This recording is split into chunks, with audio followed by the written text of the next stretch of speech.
Hello and welcome to yet another interesting module from data analytics using Power BI. So this is the 8th module in the row and super excited to talk about the deployment and the deliverables. How do you maintain the Power BI service? So this will be more of the role of, in the sense we will be talking more on the service part, the cloud service part, right? So let's have a quick understanding on the agenda, what we have today. So part 1, part 2. So the first part, we will be talking about personalizing. To some extent, we will see how to manage the dashboard and the data sets primarily. And then we will see how to configure these data sets into for schedule refresh, and then we will talk about the row level security, incremental refresh, and then we will see how to set up the automatic refresh. So those are the things we are going to discuss in this module. And as an approach, the request would be to first of all understand that data could be coming from any given location, any given source. What we need to take care of is that, so the length and breadth needs to be understood first of all. What is the source of this particular data? Is it coming from OData connector? Is it coming from a flat file? Is it coming from an Excel, flat file? Or it is coming from some PDF file? Or it is coming from directly from SQL Server or somewhere. So we have to define those parameters, data sets properly. So that is where we will be looking into how do we perform all these tasks and go to the next level, right? So for this purpose, we already have got the Power BI in place. In terms of, if I may say, the cloud version of it. And as of now, we see that, okay, both the ERP data sets are available over here. Now, let's see, we move forward and say that, okay, how do we personalize the reports? How do we subscribe to the reports and then compare measures and all these things? So we will be seeing it in detail.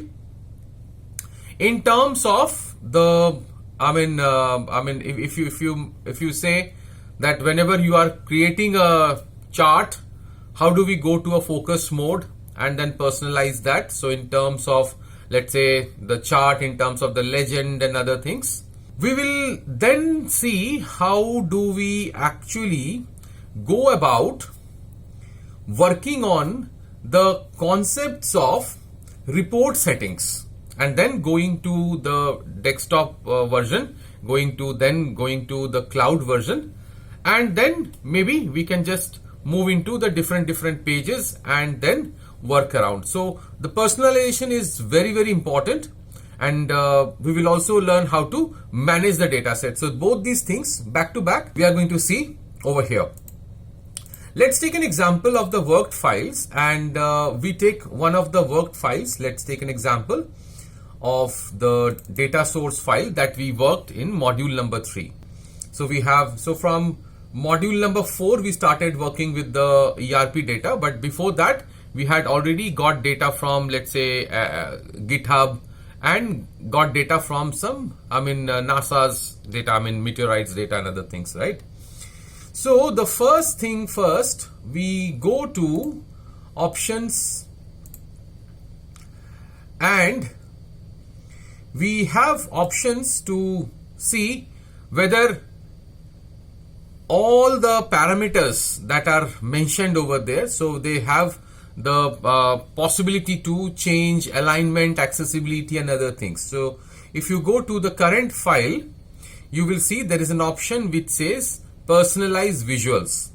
So if you just allow this personalization, so what will happen is that all the reports when you go to cloud service may be personalized as well.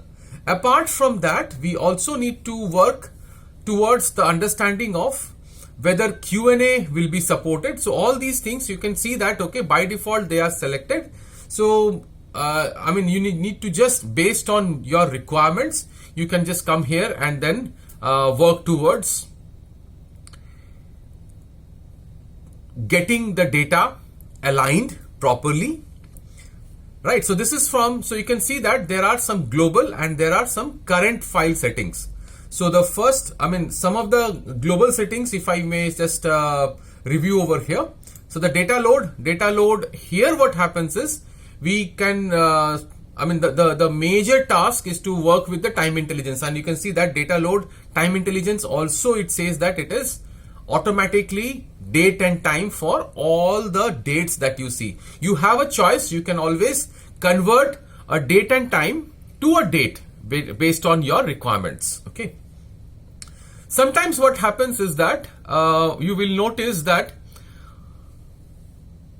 even after making changes in the data sets or visuals, it is not giving you the correct results. It might be because of, sometimes it might be because of the memory cache that is creating a mess over here. So what we need to do is we need to just come here and then say clear the cache. There are three types of cache. One is the data cache, then you have the Q&A cache, and then you have the folded artifacts cache. So it's better to remove all the cache and then say okay. Apart from that, when you go to Power Query Editor, you will be seeing an option which allows you to raise parameters. So that also you can see it over here, raising parameters. Direct query is only for SAP data, let's say. So that purpose, if you want, you can have R scripting as well. So you can select the R home directory, and you have to install R IDE before you proceed with this. So Python also is the same thing. So suppose, let's take an example. I already have Python. So Anaconda 3 is already installed over here, and the Py files are already having a location. So if you have Anaconda and RStudio installed on your computer, then you can bring in the scripts. So I will show you, you can bring in the scripts and then you can paste and then get the visuals. Security, the native database queries. So you will see the basic checks. All these checks you can see over here, security related things. So by default, these all things will be checked or like this, but if you want, you can remove these checks also if you are confident about the native database queries. Then you talk about the privacy. So it's a combination right now, so it will ask for all the checks. Then you have the regional settings, then you have updates. So all these things are by default there, and you will be able to see the crash dump collection if you want. I mean, in terms of anything happens to the program, then it should be able to get all your data back. So that is where you use the crash dump. Some of the preview features you will be able to see it over here. So any new feature that comes in Power BI will first sit in the preview features option, and you might have to come and then tick that particular option if you want to use it in your data sets. By default, auto recovery is for 10 minutes, but you can, if based on your computer space, you can set it also. But we recommend that after doing each and every step, it is better to save this particular file so that we don't end up having, issues with the file recovery. Because what happens is sometimes when you try to apply some, some measures or something, it might create some errors. So abruptly it might also close your file.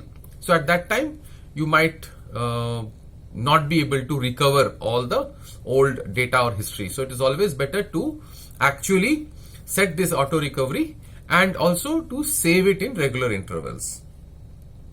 So we say okay. There will be some settings like this which would require to restart Power BI. So it will mention to restart Power BI. So please do that accordingly. Then you can see that there is an option which says personalization, and personalization apply to all pages. So that's how it works with. And based on that, when we publish this report in service, you will see that it will work over there as well. So let's take an example talking from the perspective of attrition data. So let's take an example that I would like to see how many employees, I mean, suppose we have the employee count, we can directly bring this and see that, okay, there is a number behind this. So 1417 employees. Now 1417 employees. So what we should do is, actually we should have created a measure either here or immediately by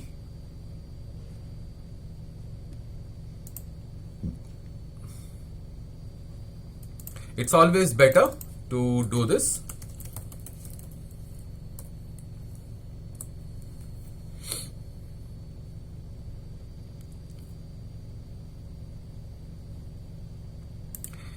So you create a new measure, and ideally you should be creating this measure over here. So employees. So everything turns around with employees if you talk about attrition data, right? So you can say calculate count employee number you can count.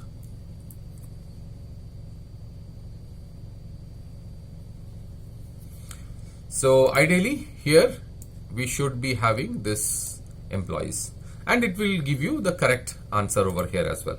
So the advantage of getting this is very simple. So you suppose you're doing some kind of exploratory data analysis. So it is very easy to work like this. So what you can do is you can just take, let's say you want the gender. So gender wise details. So you can just have the gender, and then you have the values as employees. So immediately it is very easy to now see that 60%, 40%, something like this. And then if you don't want the numbers, what you can do is you can just go to the detail label, and if you want you can show all the details like this.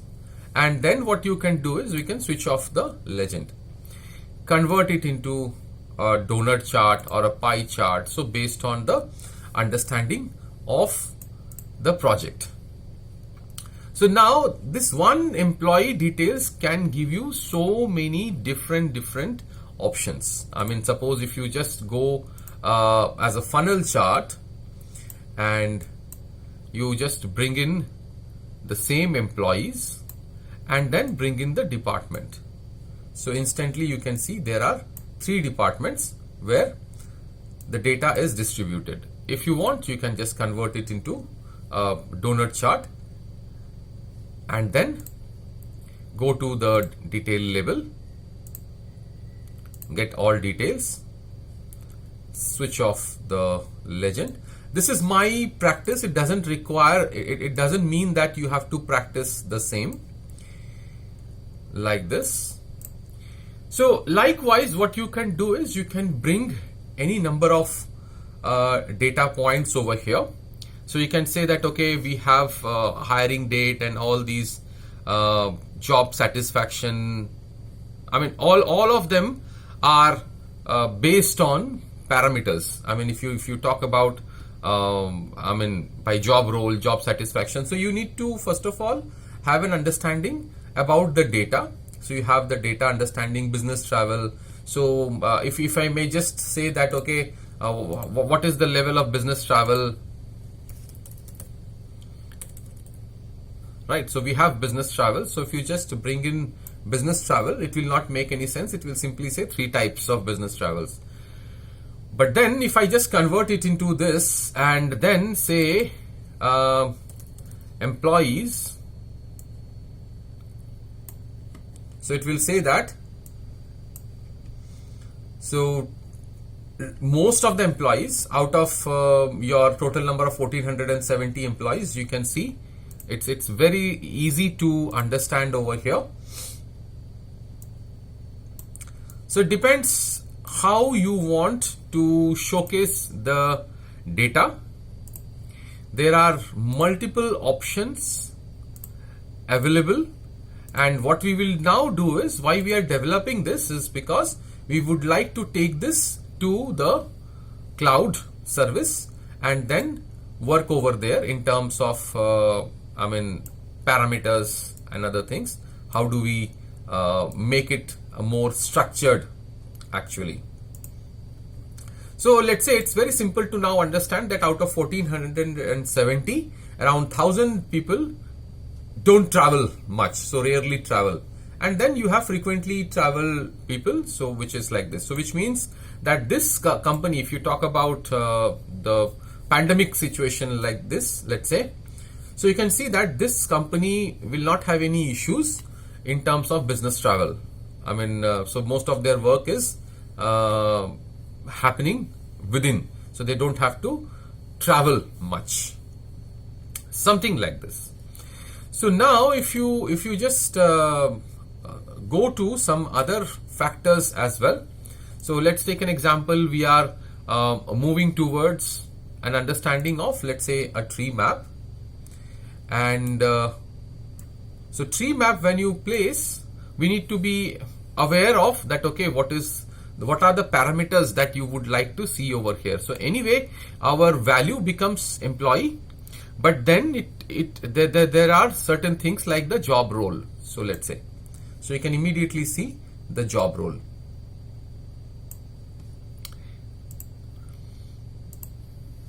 So likewise, what we are doing is we are just building up this particular system, and because we just wanted to have a understanding that, okay, we can push this to the cloud. So suppose this is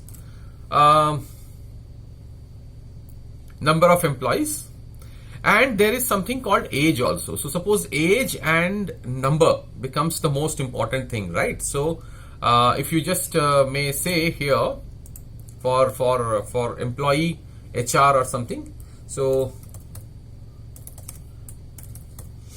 average age is equal to calculate average age. So simple. And then what you do is you Control C, Control V, you bring in over here, and you just bring the average age. So this is average age. So almost around 36.92. What you can do is you can just bring it over here, and you might want to just convert this. So we don't want to have right. And then what you can do is you can say that I don't want any zeros or something. Age is age. So like this. So this is number of employees, and what we do is we can just have some background like this, and we can have some background work like this, and then this is the space where we can just apply some other things as well. So we can see we have the marital status, which we have not considered till now. So now what we will do is we will just have a small we can say a chart. Usually we should be having a column bar chart like this, and then what we do is we bring in the marital status, and then what we do is we bring in the number of employees. So immediately we see. So now you can see that how a data could be visualized in a very innovative way, and I would suggest that we directly go and then take up some theme, so that you don't have to spend much of time to just color and all these things. You focus on the actual data. Okay, so like this.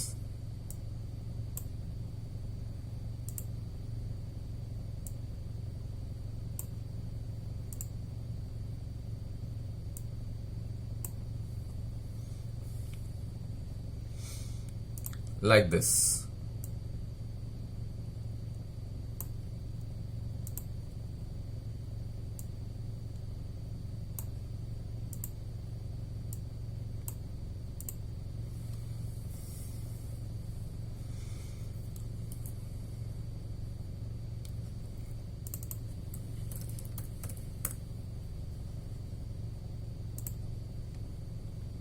So now this particular data is ready to be published, but before we publish, we just wanted to showcase certain thing. Whenever you are presenting this data, now it is like you have developed and everything, it is now ready to go to the cloud. So whenever we are presenting this data, what we need to do is, sometimes what happens is we might have to look for a presentation perspective, a mode where you can directly just focus on something like this. So what we do is, usually, suppose if I'm just explaining this, so by the way, so suppose when you are talking about the sales executive and all, so basically you should also have the data labels in place so that the data is complete. So mainly it goes like this. So everything is now having numbers, which is very important. So let's take an example that we are talking about employees by job role and we are discussing this. Now,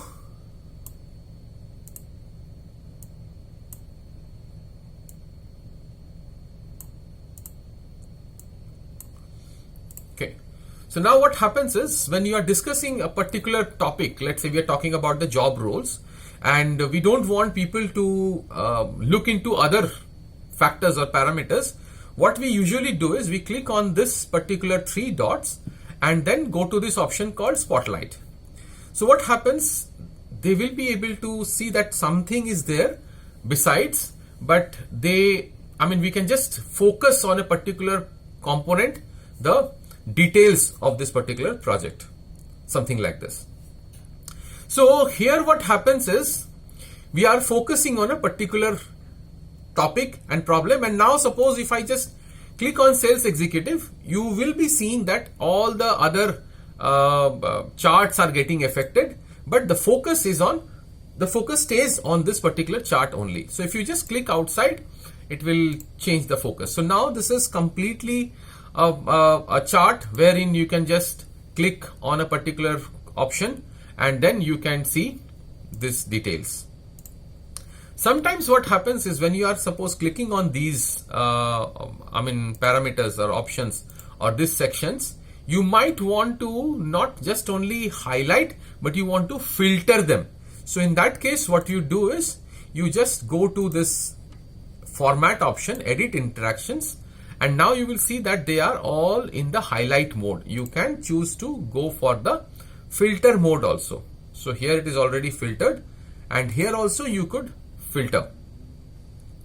Same goes here as well. So you can just click on the donut and then you can filter it instead of highlighting. Now what happens is, if you click on mail, so it will show you, based on the gender, the job role, how it is moving. Now if you just see, one thing just we missed. So suppose if you click on this, even this should highlight, filter, and if you click on this, even this should filter, so that we can see the details properly. So it depends on the case study what you are performing. So from scratch we built up this small thing, and now we will see how to switch. So we now say that, okay, I wanted to see where are these 882 males in terms of marital status, job roles, or let's say department. So I can just click and I can see that 65% of male are there in the R&D department, followed by sales, which is almost around 30%, and then few people are there in human resources as well. Same goes with our other data also. So you can see that if you talk about male employees, so around 194 are in the position of sales executive. So now if I just may click on this sales, I should be able to now filter it inside. So suppose if I just make, first of all, click on male and then press the control key and then click on the department. So now what you see in front of you is too much of information. So you can see, first of all, I clicked on male, and then within that I am now clicking on, so you can see that 257, which is let's say if I may just talk about the segregation over here. So male employees by gender, when we have segregated, so we can see the sales they are in sales, and then out of that, so you can see the segregation. So you have 194, 45 and 18. So that's the actual demarcation that we have got over here. That's the demarcation.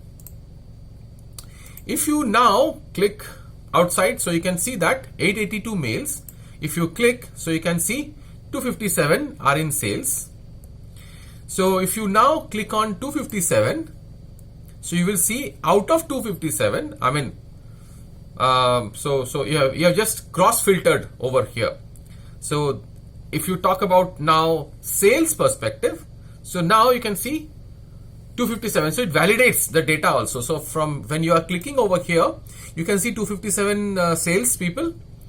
And when you click on, so when you click on this sales, so you will see that 257 are here. So both of them are getting validated. So if I now just click on married, and now if I just wanted to see, so the same thing applies over here also. So it is always better to go for the filter option rather than highlight option, so that you can actually see the visuals properly. So if you say now married, so instantly we can see that in our organization, so around 60% people are married. And then if you just now go to, let's say, sales executive, so you can see out of that married, 151 are in sales executive position. So you can see the bifurcation over here. All these things, now what we can do is we just go back to our so we are just now in the publishing mode. So what we will do, we have saved this data and we go to publish.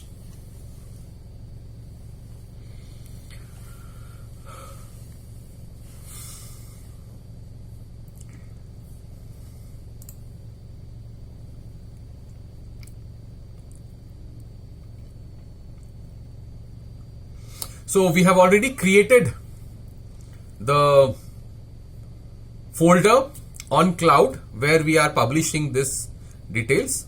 So we have to just search for it and we say select, and as a data source, we have got NASA's data and some other data, so HR data as well. So now both of them are getting published and it says got it. So now if I may just go to here, and if I refresh, so you can see that automatically module 3 has also come. Now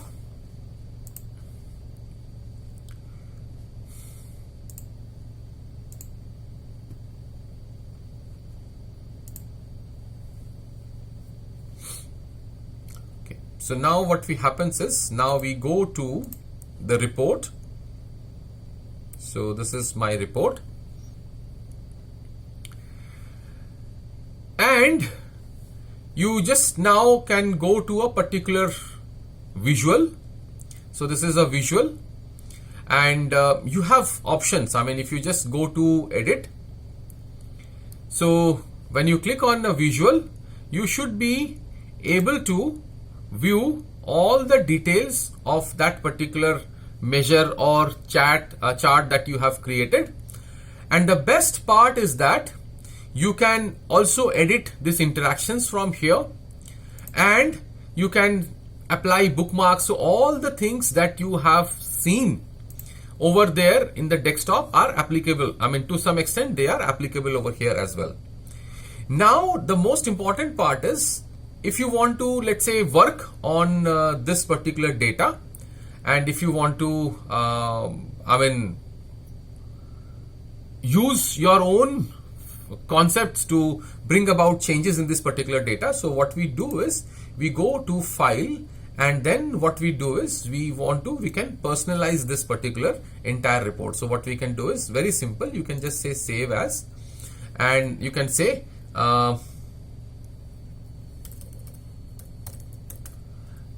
attrition data analysis, something like this, and you say save. So now this becomes your personalized report, and then what you can do is you can make it more personalized by just maybe commenting in this particular report and saying that, okay, for this particular chart, I mean, all the charts are visible. So what you can do is you can just grab some attention of somebody, and you can say that, okay, hey Amit, so automatically it comes like this: Amit, please look into the tree map visual and add custom tooltip, and then you say post. So what happens is that now it has been mapped as a post. So now this needs to go to the user so that he or she can actually work on this. So we have multiple options. So what we will do is we will see the workspace actions as well. But whenever there is a change in this particular report, what I can now do is I can go to this option called subscribe, and then I can add a subscription, and then I can say that, okay, this is a summary report, and then I can include a message over here, and then we say that, okay, I want to have a link, or I want a direct image or preview image, and then I can set up the start date and end date and all these details, and then I can say save and close. So whenever changes happens to this particular data, I should be receiving an email with the details. So this is one part that we need to do. The second part is when you come to this master class, so you can see that now apart from module 3, we have attrition data analysis as well, but the data set is same. So we will be showing you all these things in detail now. So now what happens is you have this master class, and there you go and you see there is an option which says workspace access. So you need to give access to the members so that they can see and then comment and then action. So what you can do is you can say that, okay, hey Amit, I need your help. So it's fine. I need Sapna's help also in this, like this. And then what you can do is both of them, I mean, you are adding as a member. So let's take an example that no, Amit needs to change this. So he needs to actually contribute this. So what we can do is we can change it as a contributor and then say close. So now in the same data set, so I have added access also, I have added details also, and all the data settings and other things are available and accessible over here. So if you talk from the personalization perspective, if you talk from the data set perspective, you can actually manage them on cloud. So let's see a demo on the management of the data sets over here. So when you go to cloud, this entire details can be managed from the data sets also. So you can just go to settings, and there's an option which says settings, and then we have the details over here. So we can see all the options visible. Now here what we need to do is we can go to the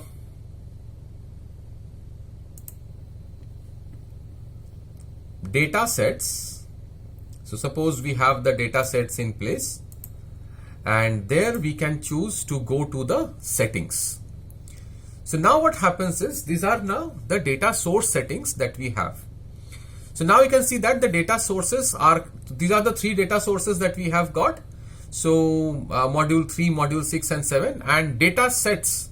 So you can see over here there is a gateway connection. So it says that you need to use sources to install a gateway to work on this, because this is a direct data, I mean kind of a CSV file that we have introduced over here. Unless and until you give this permission of gateway, you will not be able to see all the other parameters. So now what we will do is we will go to, so here we have the gateway connection, but let's take an example. The data is coming from an online source. So now what happens is if you just go to gateway connection, it says that you don't need a gateway for this data set because it is online. So we have to understand that if the data is coming from a local or on-premise system, and it is from a data source which is on-premise, then in that case you need to have a gateway on-premise installed. And why we are not covering it in this particular module, because I mean this is the work of IT admin to configure and install the gateway. I mean we should not have our personal gateways on top of our this Power BI. So each enterprise should have only one gateway, and people need to be given permissions to work, right? That is how it works. But if you are working on cloud platforms, so suppose if your data is coming from cloud, in that case you would not require the gateway, as you can see it over here. So managing data sets on cloud is far more easier if the data is coming from a cloud source. So now let's have a look at the data source refresh.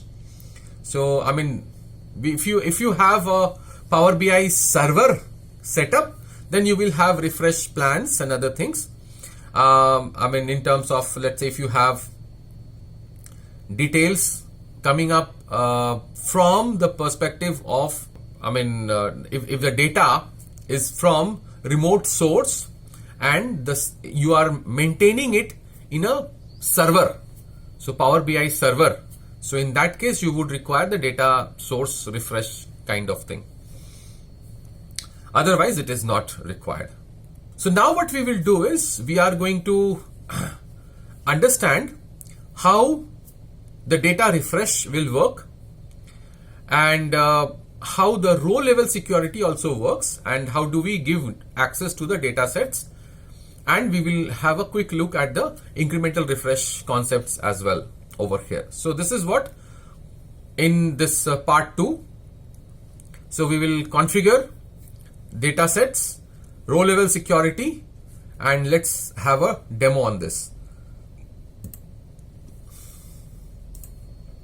Now let's say this is a data. This is an ideal data to understand. So suppose we have departments.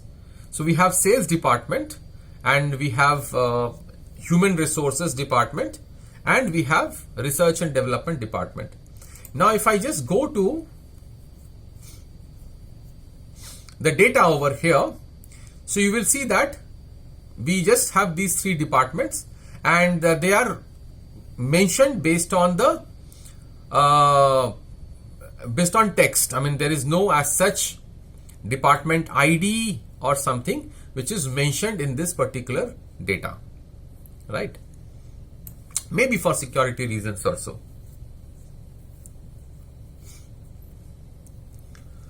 So when you need to give access to this particular data and you want different people to see different permissions or something, or different data sets, so how do you approach to this? Let's have a quick look at it. So we go to data home, and then there is an option called manage roles. So we say that, okay, I have a manager. So we can say that, okay, we have R&D manager. And then we say that for R&D manager, what we need to do is we need to go to GitHub, and then what you can do is you can say add filter. So these are the filters that we have, R&D manager. And then what we do is we know there's an option called department. So we will search for department, and then it says department value. So it is saying, I will say here department value. So if it was ID, it would have been much easier, but I'm showing you that's not at all a problem. We can just say department research and development like this, and you can simply say research and development, and you can say save. So this is R&D manager. So we have actually, if you just go to the data back, so we have three departments: R&D, sales, and human resources, right? So sales is there, and also we have human resources. So now what we will do, we will again go back to our home menu, go to manage roles, and R&D manager is there. We say create and manager, sales manager. And here also we just go to GitHub, and you can say copy from R&D manager. You can simply say copy from R&D manager because it's the same role that we are planning to give. So you can say department is equal to, and we can say sales. Say save. Go to the third one. See, it is so simple to implement. Go to the third one and you say HR manager. And here also what you can do is you can say copy from filter, and you can simply say bring it from anyone, and then you say make sure that the spellings are correct. That's why again I am saying it's better to have ID columns so that it works properly. So here you are just giving it as human resources, and you say save. So all of them are given, fine. Absolutely. Now what you do is you go to your report, and you can see you have the modeling options, and then you say I want to view this report as an HR manager. And now if I say okay, see what happens. It filters everything, and then you can see what is the proof that it has filtered. So you can see that we have got here human resources only, so it works properly. So everything whatever you are seeing is based on human resource. Stop viewing. Similarly, you can just test these things before pushing to the cloud, and now I will show you how this works on cloud. You say okay, and R&D comes over here. Same goes with view as, and you see the sales manager, and you can see sales coming up over here. Absolutely fine. So ideally speaking, when you are showcasing it to somebody, so now you can see that this department doesn't make sense because we have already segregated based on department. So what I might be doing is going to attrition, and then what I can do is you can see over here all the other parameters. I mean, so many other parameters are there. So what we can do is we can maybe group this into a different level. So I will just show you some simple examples. So you have an option over here which says hourly rate. So what I can do is I can just create a column which says new column,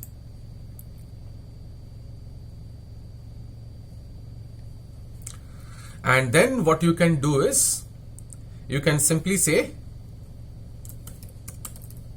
pay type, and then you can say if the hourly rate is greater than 100, then you can say high, or you can say regular. So this now makes some sense. So I can have the same here, and you can see now it has got, oops, everything is regular. So let me just bring it to this, and possibly you will have so much of high and regular and other things. So what you can do is you can make 2-3 different options. So suppose you say that, okay, if it is more than so suppose we need to just have a quick look at the hourly rate, and something like this. If you just go to the hourly rate,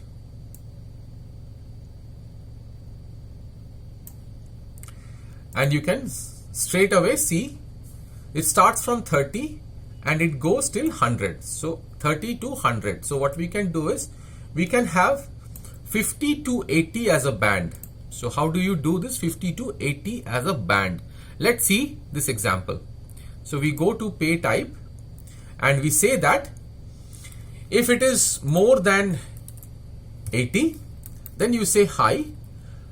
Otherwise, what you can do is you can have another if condition, and then you can say same hourly rate,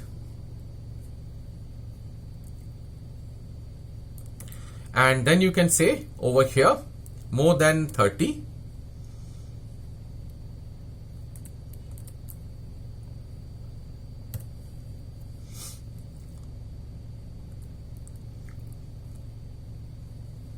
and then what you need to do is we come here. So we need to give this AND condition. So we can say more than 50 and hourly rate less than equal to 80. So then you can call it as regular, or now you can say it as low.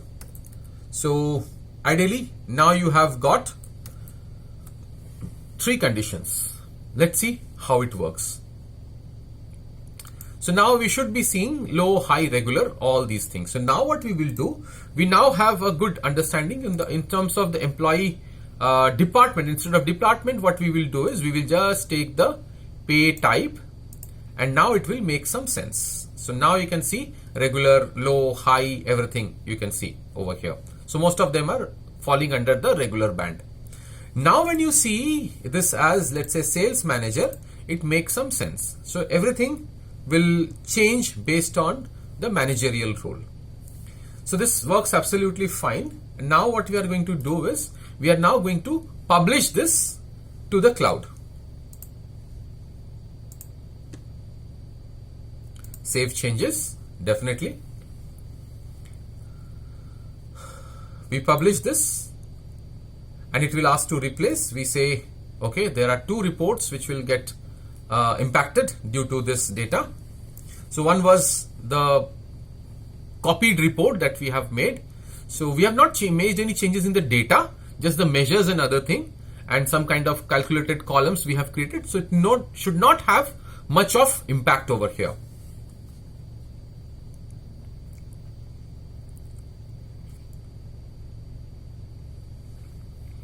So these are the concepts which are very, very important in terms of managing the data, and not many tutorials or this kind of programs will cover these small real time issues that you might face while working with the data. So always, this can be your companion for a long time till you have gathered the mastery from these data sources and different data sources. So in the capstones also we will see some very interesting data sources. How to channelize and mitigate those things also we will be seeing. So totally different type of data that we are going to see.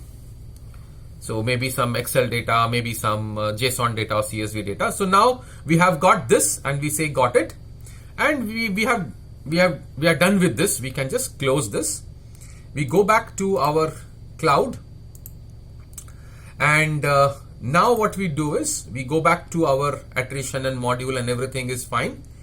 And now what happens is you go to this module, and now there is an option which talks about security. So this is the most important part now. So if you go to security, you will see that there are HR manager, sales manager, and R&D manager over here. So now let's say in my organization, so what I have to do is I have to just put the email addresses accordingly, right? So let's say Ruchita is from HR, and I say add. So automatically one HR manager is there. Now you have to say save, definitely. Now you go to R&D, and I say that Amit is from R&D, and then I say add and I say save, and let's say Sapna is from sales. So now what happens is, if they log in from their systems, they should be able to see this actually. So now if I just say that, okay, before if I'm telling them that, okay, this has been done, why not I test these roles? So what I can do is I can go to sales manager and say test a role. Automatically you will see that whatever you are seeing is only for viewing as a sales manager, and it says that would you like to personalize this? I say yeah, let me try this. So this is a card that I am just looking at, visualization, and I say that, okay, this card I might want to change it into some another data point or something like this. So let's take an example. I want to change it to a dial gauge. So you can see now the dial gauge works over here. Minimum field, maximum field, and all target value and all these things you are able to see. So now what happens is you have actually personalized this particular data or this. So now what you need to do is you can just bookmark and you say got it. So now what happens is at any point of time, if you want to see your personal bookmarks, you can see it over here. So this is for you. So even if the report is same, you are able to see this data as a sales manager, and you are seeing it from a personalized perspective. So let's say I want it like this. So you have all the options to get into this particular data, and you can create different formats as well over here, and then you can add a personalized bookmark, and then you can see it in terms of different so if you want to just see it in a full screen, so you are seeing it as a sales manager, and you're just testing these particular roles directly over here. So now if you just say back to row level security, so you can just, it's always better that before you publish or before you send a mail to the fellow managers, you can test this particular role. So now you can see the roles are absolutely working fine.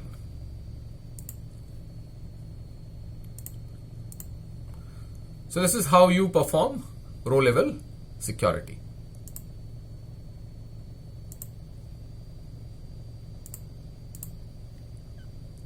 Like this.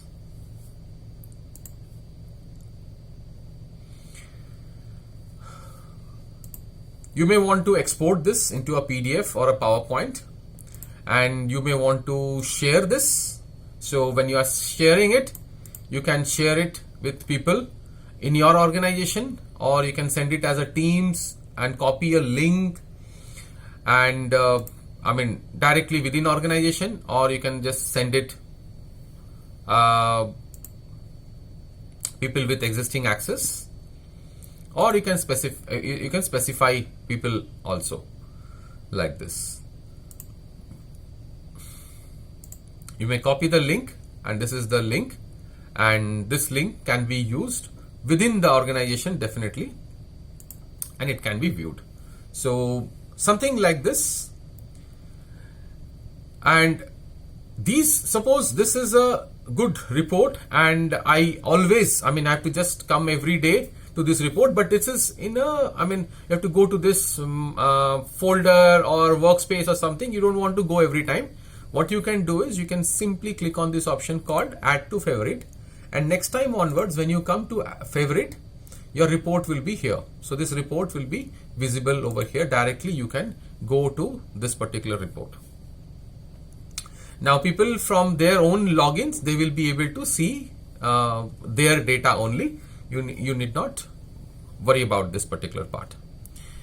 Coming back to the concepts, saying that, okay, this particular report, what you are viewing now, you can just open up the matrices for this particular data, and you can see something called the matrix also. So this is again a very important part.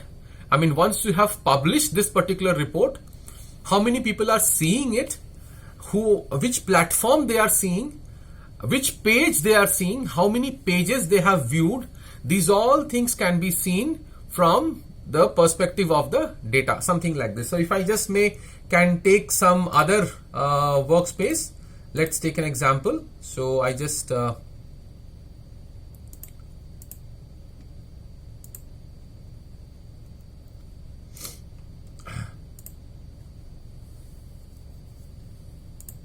so you can just go to my workspace, and let's take an example that some analysis, let's say data. I just want to see the matrix. So it will generate the matrix, and then it will showcase the data like this. So it depends on how many people you have given access to, how many people are viewing this, and how many times it has been viewed, how many unique viewers, who are the top viewers, which platform they are viewing from. So you can see whether they are viewing from mobile or desktop, and the report page, which page is more interesting and informative. All these things you can see from the details. Entire data you can consume from this one platform over here, right? So this is the accessibility of the data set. So cloud itself is a major section. So how do you start from here? So you create your workspace, and from there you start publishing the reports, and then bring it to this particular location, and then set up all the accessibility. That is how it works. So now let's see. So providing access, data sets, and other things we have seen. We will now see the refresh part. So how this refresh works actually. So two types of refreshes that we need to look into. So let's take an example that I am into this particular data source. So any of these data source we can move to. All you need to do is so this requires some other accessibility also. So you can just look for those accessibilities, but I'll just give you an overview what are the things that you need to do for the incremental refresh, and then going to the automated refresh also in terms of other data sources. So here I do not have much of data, but still I'm showcasing what is possible over here. So if you just go to home, and then if you go to transform data, you need to find out a table which has got date or kind of an ID, something should be there. So suppose here I do not see any date over here. So date, you would require date for this purpose. So let me just take an example of some other part. So where you might have, let's say this the ERP data itself, we will just take. the last data set.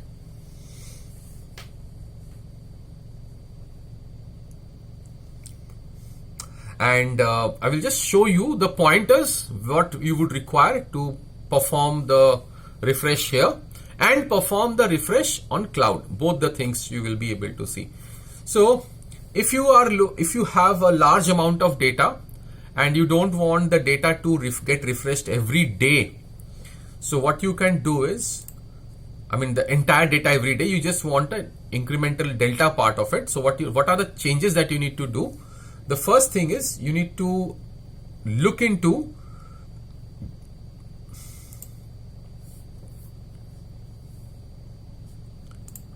should not have any errors over here. Yeah, it has come properly. So there might be some errors at times. So you have to just refresh the data and see what is the error message that it's showing.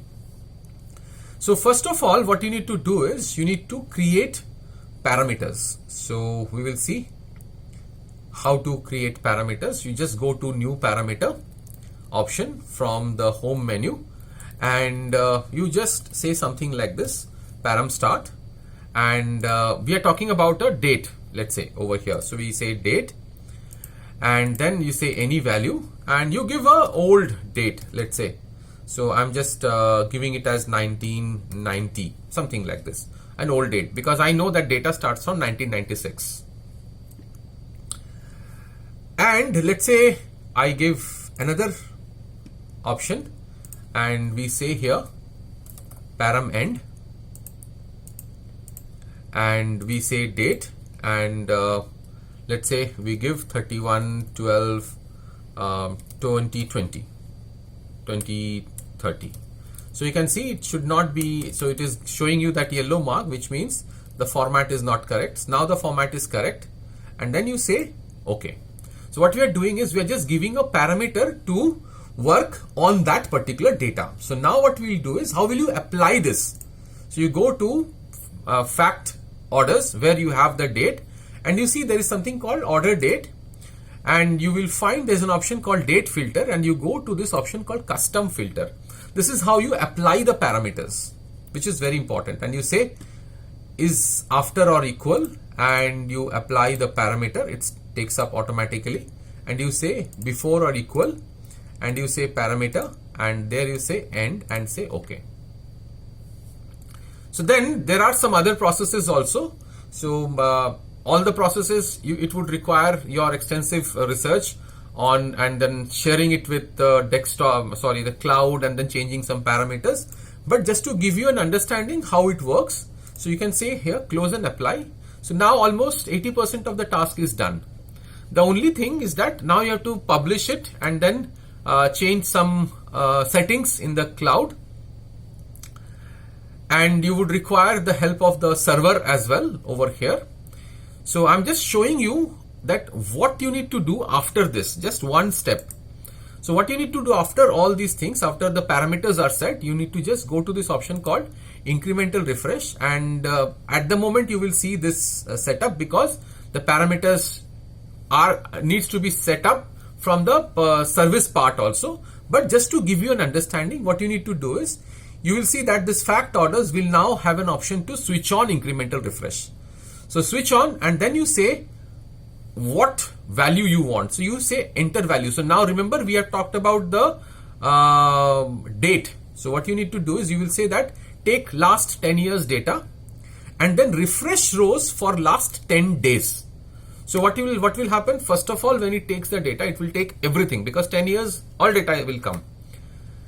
After this, every day when you refresh this data, and we will show you how the refresh part works, you have to just mention 5 days, 2 days, 10 days, how much data you want to refresh. So what will happen is, for the first time it will have a full load, and consecutive days it will just load 2 days, 3 days, 5 days of data, and you can apply, and it will work for all your refreshes. So this is not a mandatory task to do. This is optional when you have large amount of data, right? And then you say apply all, and it will work. So this is the part from the perspective of desktop version.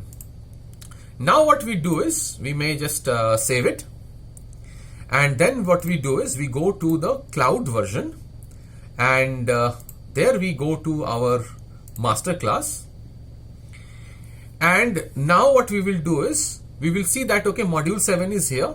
So now what we will do is, we can see that all the details, I mean, report, create report, quick insights, everything is there wherever possible. So all these details will be coming over here. So if you just go to quick insights, we have seen already quick insights is there. You know how to put security also. And so if you just go to quick insights, we have seen this in our last modules as well. So I'm just recapping that thing as well. So this is important. And now if you just go back to masterclass folder, go to dataset, what we are now trying to do is go to the settings over here. And then, I mean, before that, we can just manage the permissions. We have already seen this, how to manage the permissions. We have the reports. You can give links also. You can give direct access also to these people. So contributor or admin and all these things. You can add users also.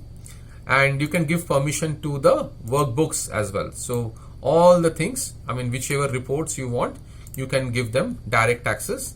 And if something is pending, that will be shown over here. If you have any shared views, then it will come over here. Means if somebody has shared views with you, somebody has shared report with you, that also you will be able to see it from this option called shared with me. Apart from that, you can see this option module 7, and then you can go to this option, which is a very important thing, talking from the perspective of settings. So when you go to settings, you will now see that gateway connection is not required. And then you can see there is an option called schedule refresh. By default, it is turned off. So we have given the access refresh over there as well. Now here what we need to do is we need to say switch on this, and then what you need to do, you can just add daily, and then you can choose the time zone, and you can keep adding. If you don't add any time, then it will refresh at midnight. Otherwise, what you can do is you can set up timings like this. So suppose if you set up timing like 7 AM and you can say apply, you can add up to 8 times this kind of refreshes. One important thing that you need to be aware of is that whenever you are setting up this time, before that, so pay attention to this very, very important tip. We have faced these challenges and it took us days and weeks to find out what was the issue. And once we got to understand the issue, it became, it got registered in our right brain. I want the same thing to go, and you don't spend weeks and days. That's what the major task that we are doing right now. So suppose I have given here 7 AM. So, but I'm not aware when my data is getting refreshed actually. So before setting this timing, it is very important that you actually contact the database owner and then ask for the timing of the ETL processes or the schedules or the log shipping or all the kinds of data movement that happens. So if the database owner says that yes, my data is all refreshed by 6 AM, I mean, sometimes I start at 5 o'clock, my data, I mean, that source gets updated by 4 o'clock, and we take a buffer time and we refresh it at 5 o'clock, and it should end by 7. Sometimes it might take till 7:15. So what we need to do is we need to be sure of something very important. So what you need to do, if the person is saying that it goes till 7:15, why to take chance and then type 7:30 over here to ensure that this data is intact and integrated as well. So what you need to do is you need to mention, I would suggest, so you mention another one saying maybe around 9 AM. So what happens if it is not getting refreshed at 7:30, it will definitely get refreshed by 9 AM. So likewise, if your data is getting refreshed from time to time, only then this timing will work. Otherwise the timing will not work. So if you are, it's very simple to understand. If your data is getting refreshed every 2 days and here you are refreshing giving a refresh time of 8 times per day, you are going to see the same data for next 2 days only, because the original data is not getting refreshed. So it is very important to first of all understand the time and the timeline that is being taken by the database owner to refresh the data in the database. I'm talking from the database perspective. Every data, it could be every data, it could be a folder data, I mean data in a folder. If somebody is placing a data in a folder or a SharePoint folder at morning 7 a.m. and your process is starting at 6 a.m., how can you expect to get the current data over here? So these all things you need to keep in mind well when scheduling this refresh. And once done, what you can do is you can mark this, and by default it is database owner will be marked if there is a failure in this. You can contact other person also. So you can say that, okay, I need Amit also. I am the owner, so I will anyway get it. But let's say I want Amit to also know that this has failed. So you can just say apply and it will work.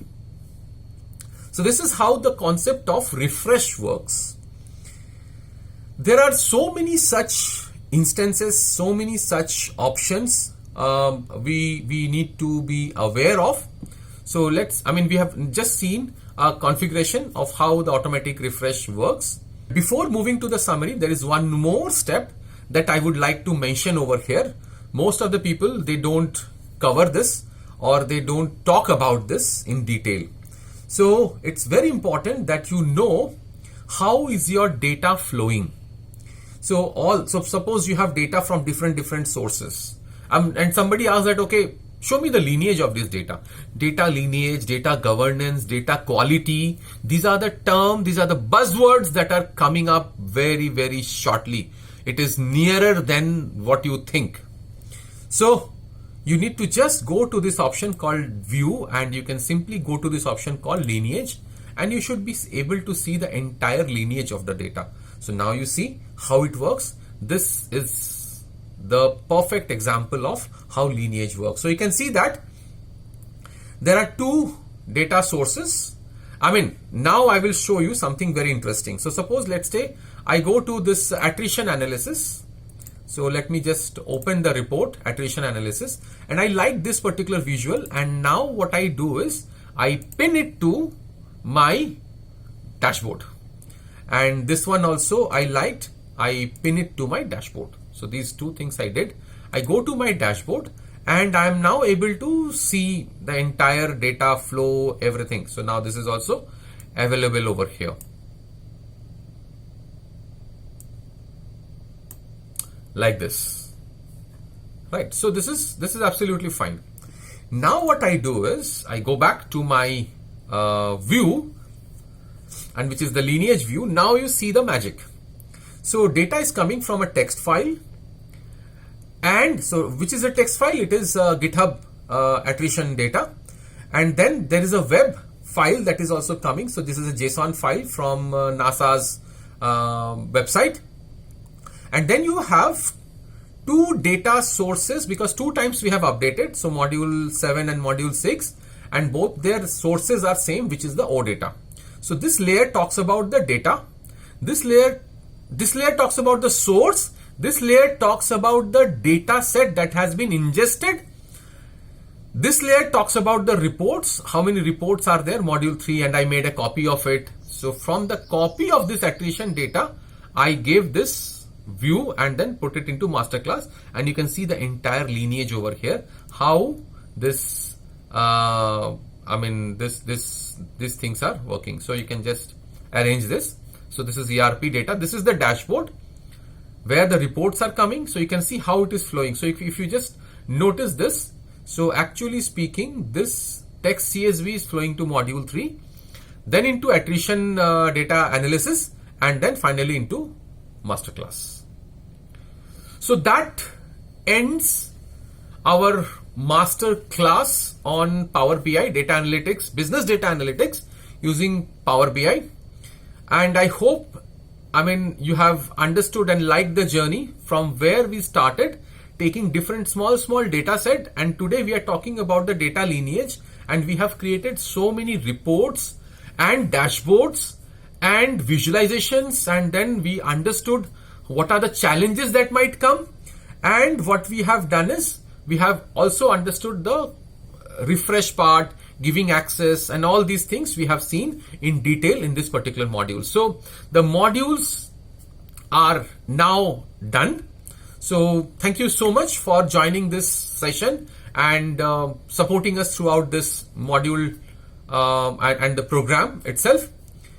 Now what we will do is we will be discussing the capstone projects. So the most important part again for the entire, now that we have learned so many things, we need to head towards the capstone project. So capstone projects, assignment. So all these things are coming up next.